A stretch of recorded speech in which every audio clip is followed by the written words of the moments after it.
こんにちは、さっさんです。今回は旅ログになります。で、その中でね、いろいろ食べたものとかも紹介していきます。で、行き先は韓国にありますチェジュ島というところです。南国チックな感じだよね。日本の沖縄みたいな、アジアのハワイって言われてるらしいです。これはなんかその島のシンボルだそうです。宿泊したのはチェジュ島の中のロッテホテルチェジュというすごい巨大なホテルでした。すごい立派だった。見てこれ。フロントから部屋に行くのになんかこうつながりの廊下みたいな超でかいで、お部屋はこんな感じ、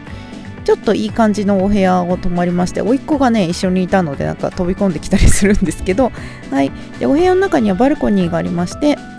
ここでもねちょっとゆっくりくつろいだりできます。で、バルコニーからの景色です。で、映り込んでる建物は本館ですね。もう城みたいにでかい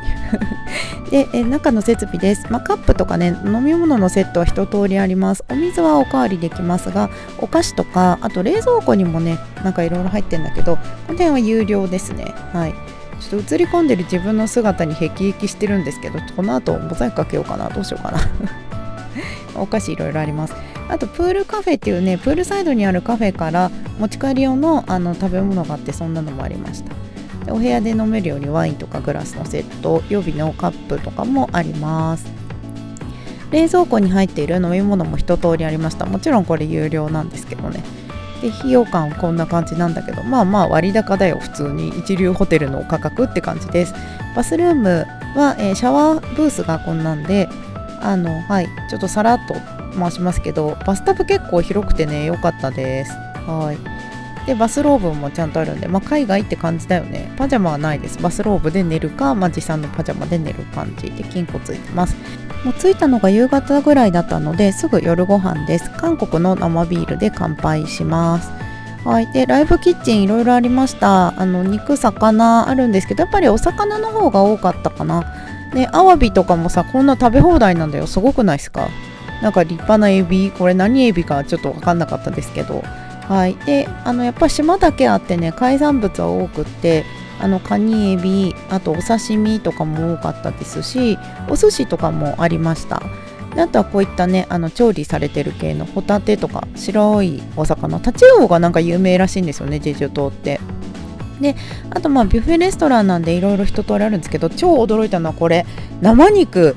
ユッケだよね。ユッケがさ、食べ放題にあんのすごくないですか？考えられないよね、日本じゃ。食べられないしね、今日本でね、完全なる生肉はね。で、この辺は韓国の地元料理コーナーなんですけど、このお餅がね、地元のお餅らしいです。はい。後で食べるのでちょっと紹介します。ここはキッズコーナー、なんか照明が緑だったんですけど、マカロンとかキッズマフィンとかいろいろあって、すごい可愛くって、むしろ大人なのに食べたいみたいな。で、ソフトクリームマシンがあって、自分で好きなようにパフェを作ったり、ソフトクリーム巻いたりできます。で、スイーツコーナー超充実してます。本当にケーキ屋さんのケーキっていうか、ショーケースの中にそうそうたる感じで並んでるんですけど、これ全部食べ放題できます。高まりすぎて全部食べようかと思ったくらい、はい、テンション上がります。で、持ってきたお食事の一部になります。今回一応旅ログなので、他の旅ログの方よりかは食べてるシーン多めかもしれないんですけど、全部細かくちょっと味の紹介まではしない、ちょっと食べてる様子をお楽しみください程度に入れときます。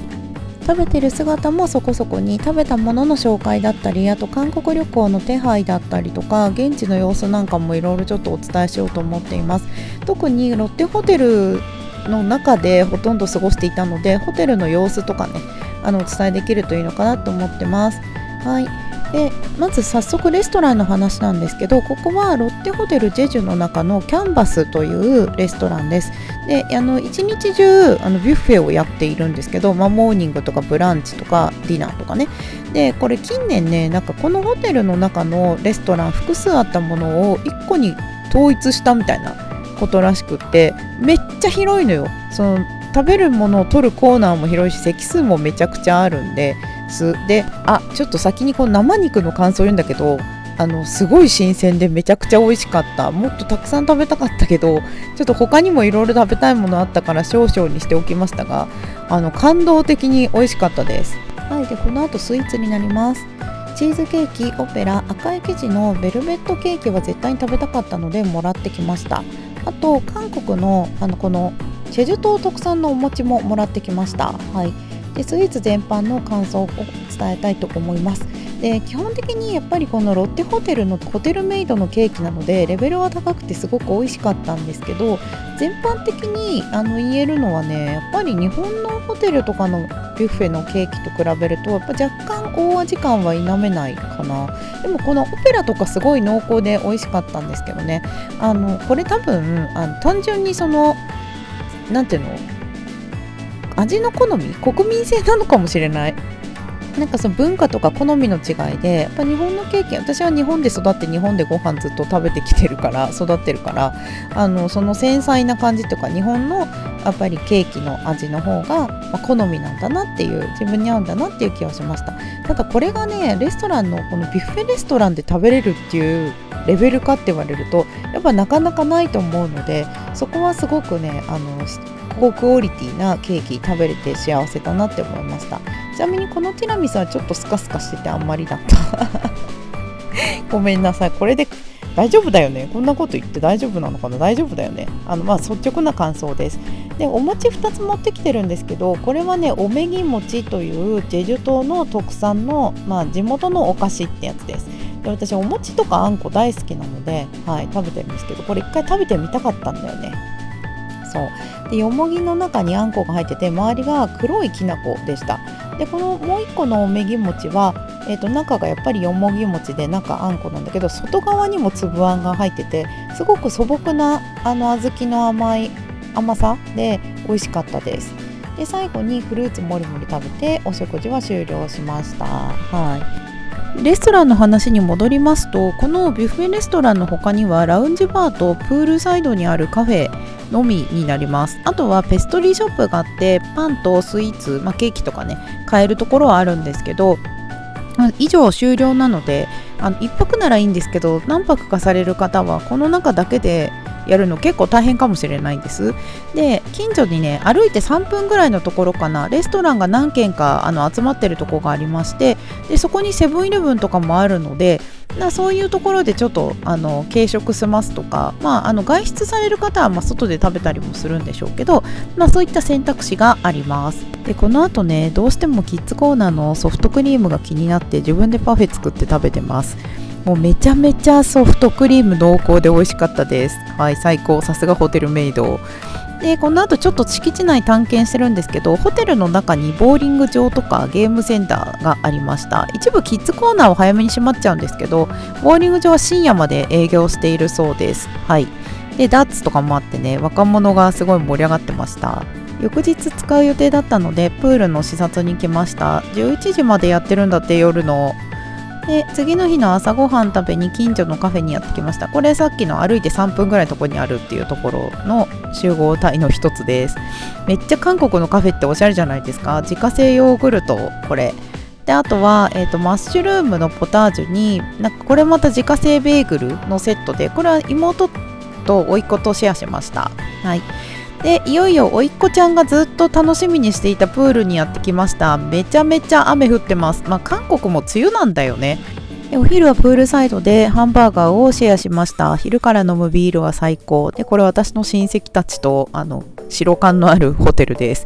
でここは近所のねレストランで夜ご飯はお魚のコースになりました。で最後はねその余ったお刺身とかも入れてお鍋にして食べました。このね素朴なねスープとねご飯とねキムチとかが最高に美味しいんですよね。若干6歳にしてナイトプールを覚えた贅沢な甥っ子でございます。この日は1日2回もプール入ってね、もう体クタクタだったんですけど、お夜食に BHC チキンを食べて回復しようということで近所のレストランにあったので買ってきました。2100ウォンってさ、すごくない？この量で。日本だともっと2倍ぐらいすると思うんだよね。お得です。で肝心のお味なんですけど、このお店はプリンクルチキンっていうのが有名なんですよね。でプリンクルチキンっていうのはチーズパウダーみたいなのがかかってるチキンなんですけど、味としてはねその日本のチーズパウダーと比べてちょっとカレー粉っぽいスパイシーさがあって、結構そのやみつき系のお味でした。であとこの後に出てくるんですけど、このプリンクルチキンにつけるプリンソースという白いソースがありまして、それが食べてみたくてここ頼んだんだけど、プリンソースはね日本のねクリスピーチキン&トマトで売ってるサワークリームソースとかなり味が近かったので、日本でもこれ食べれるわっていう結論になりました。美味しかったです。夜中のチキンとビールはかなり英気を養われる気がするはい。で今回の韓国旅行についてなんですけど、もう今いろんな制限が解除されていて、完全にパスポートと航空チケットと